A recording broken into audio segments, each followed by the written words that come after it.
Reorganization, restructuring, that's music to my ears.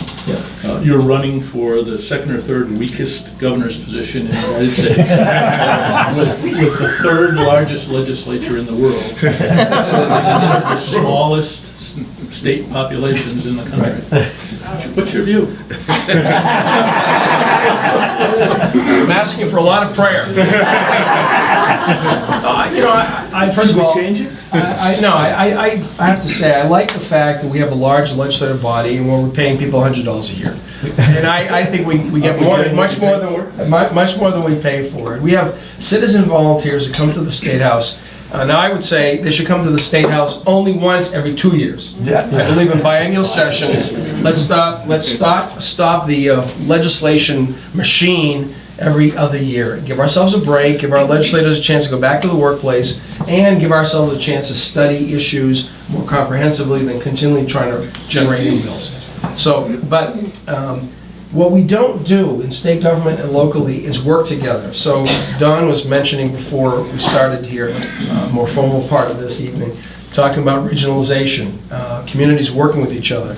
Why does Pittsfield and Barnstead have two, fire departments that have these major pieces of equipment in there? Why don't they share that? Why don't they have one building, for example, that serves both towns? And I think we should be encouraging that. And we should do it at the state level too. Why is it, as I said earlier, why is it that the Department of Health and Human Services, when they want to build a building, or the prison system, or the university system, have a whole set of different bidding processes? Why don't we work together to come up with one, pretty standard form to deal with our contracting community so that they know what they're bidding on and what the rules are, and that they share information with each other?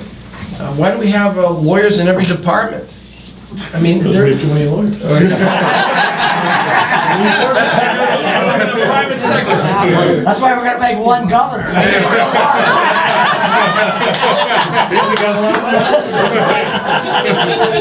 There's a lot of potential for efficiency to challenge the status quo, which is where we find ourselves today.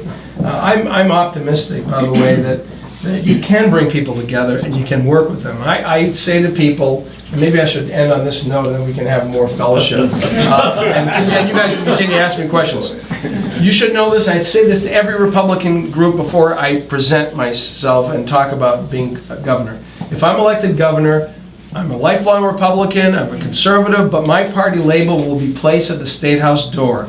And I walk into that governor's office as the people's governor. Matters not to me whether you're a Democrat, Libertarian, Vegetarian. If you have a good idea, if you want to work with us, let's work together.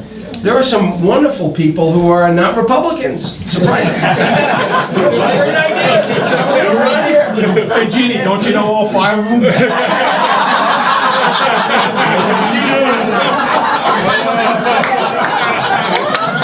The governor's office is not a partisan office, and we need to make sure we bring our best and brightest together and not apply a litmus test. And anyone who's worked with me, and Fran was very kind to mention some things I've been involved with, but you don't find all Republicans on CASA's board or Easter Seal's board or some of these really great charities, but you need to work with each other, and we can.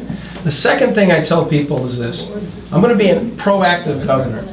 In the last legislative session, we learned something, again, that we're reminded of, that in New Hampshire, a law can be put in given full force and effect without the governor's signature. Think of this: last year, the governor presented a budget to the state legislature.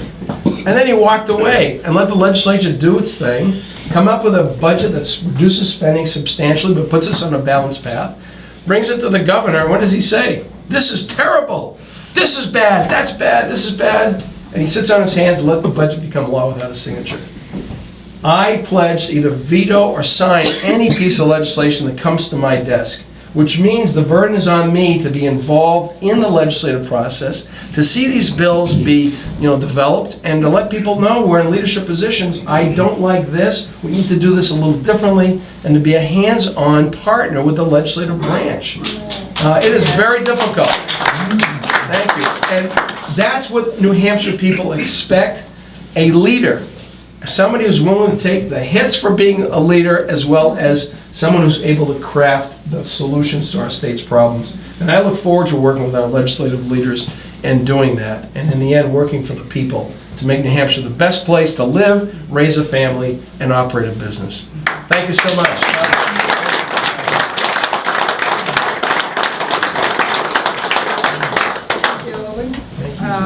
We've got some food left. If you didn't get something to eat, go ahead and grab something, and we've got some desserts, and feel free to ask more questions. Right here. What are you gonna do, Wells? I don't think our insurance.